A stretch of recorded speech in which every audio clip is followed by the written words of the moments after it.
In this lecture, I'd like to talk about the period from 1815 to 1914, which was the period of British greatness.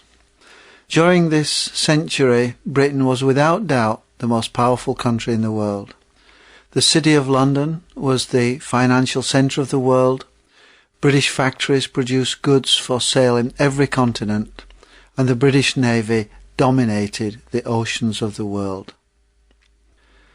During this period, the 19th century, there were many wars in Europe, but Britain was not really involved in any of them. For the whole of the period from 1815 to 1914, this was a period of peace for Britain, and she was involved in no major wars. Of course, the British Empire increased in size very much during the 19th century, and so Britain was often involved in wars, small wars, but these were usually small, local, and of short duration. Although Britain produced many great men during this period, many famous people, the person who is usually most closely associated with 19th century Britain is Queen Victoria.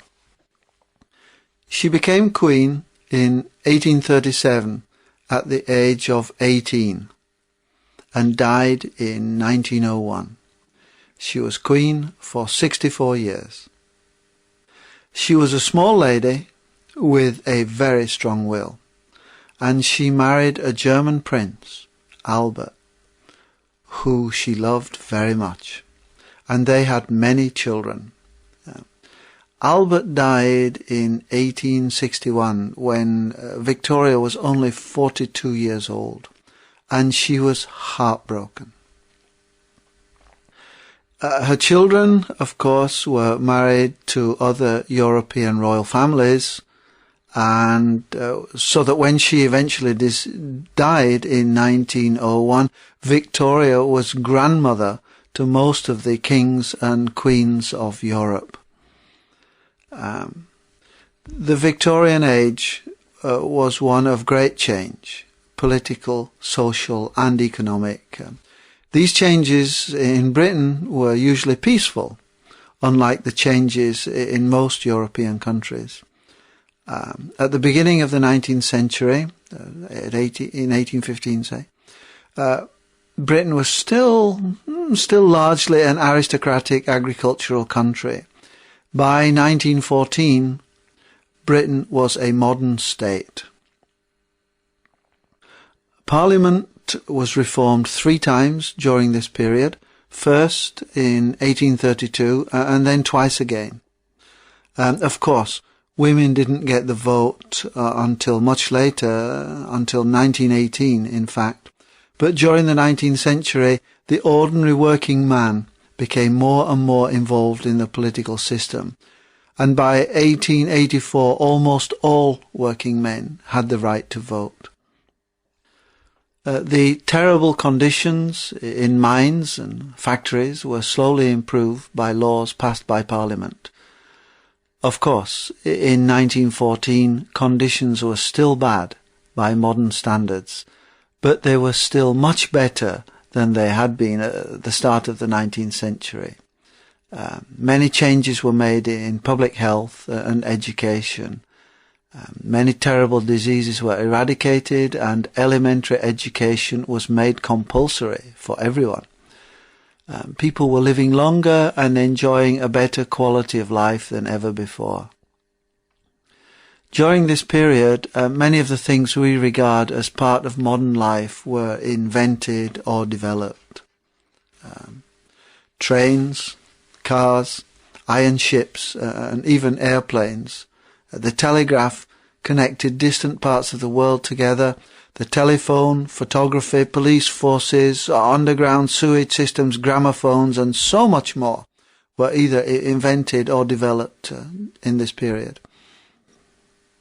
However, amongst most modern British people, the Victorian age is remembered most as a time of sexual repression. It was impossible during this time to discuss sexual matters in public, and almost impossible to discuss them in private. To talk about underwear, underclothes, for example, was considered shocking, and even such words as legs or navel had to be avoided. Sex itself was not considered a pleasure, but a duty, and for women it was an unpleasant duty necessary to produce children. But despite this, though, most families were very large, and 10 children was quite common during the 19th century, and the population was increasing all during this period. As the century progressed, other countries such as Germany, Italy and the United States started to become unified and industrialized, and as they became more powerful, they started to look for overseas colonies, of course. And from 1870 to 1914, for example, almost the whole of Africa was divided up between the European powers. Eastern Asia, too, became an area in which the powerful countries competed to gain new colonies. And this competition between these powerful countries led to a great deal of bad feeling between them. And at the same time, in Europe, the large Turkish empires and the Austrian empires were breaking up.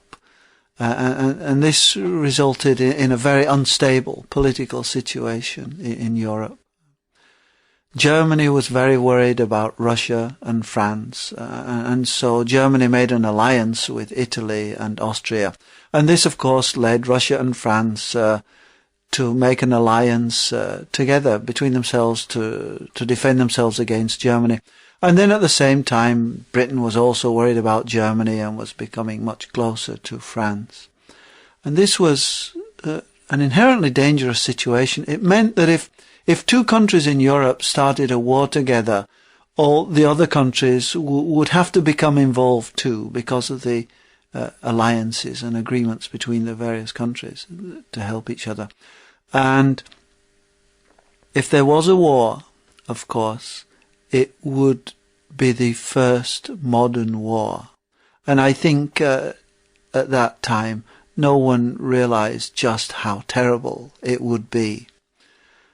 And then on the 28th of June 1914, an Austrian duke was murdered in Yugoslavia. And this caused a series of events which led to war throughout Europe and eventually to war throughout most of the world, the First World War.